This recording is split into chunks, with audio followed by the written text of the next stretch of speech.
Ano kaya ang nakain nitong si Meralco at palala ng palala ang pagiging bida-bida?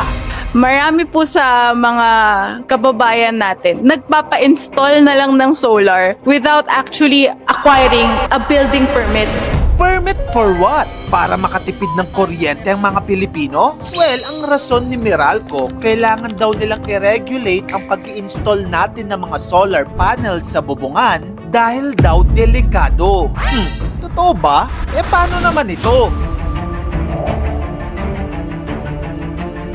Sa dinami-dami ng problemang kailangang solusyonan nitong si Meralco, pati ba naman yung diskarte ng pagtitipid ng mga Pilipino gustong pakialaman? Bakit ba bida-bida kayo?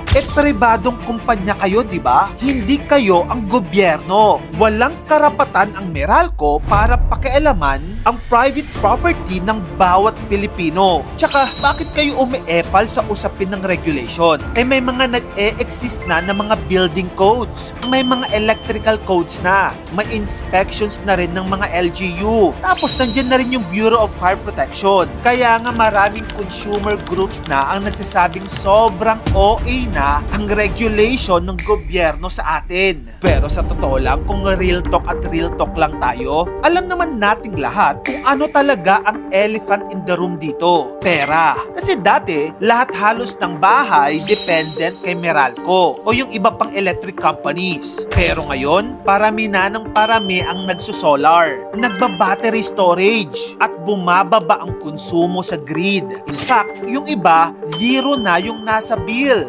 Siyempre, kapag bumaba ang konsumo ng tao, bumababa rin ang kikitain ng mga power companies. Simple economics lang yan. At according din sa reports, mahigit sa 20,000 registered solar installations na ang nasa Meralco area, plus hundreds of megawatts pa outside the official program. Ang ibig sabihin, mabilis talagang lumalaki ang solar movement sa Pilipinas. At honestly, hindi nakakagulat kung bakit. Hello, isa tayo sa pinakamahal na kuryente sa Asia. Sa dulo ng lahat ng ito, ang totoong laban dito ay hindi lang tungkol sa solar panels. Laban ito ng centralized power versus energy independence. Kasi sa unang pagkakataon, yung mga ordinaryong Pilipino ngayon, may paraan na para bawasan ang dependence nila sa malalaking power companies tulad ng Meralco. At syempre, kapag may sistemang kumikita sa dependence mo,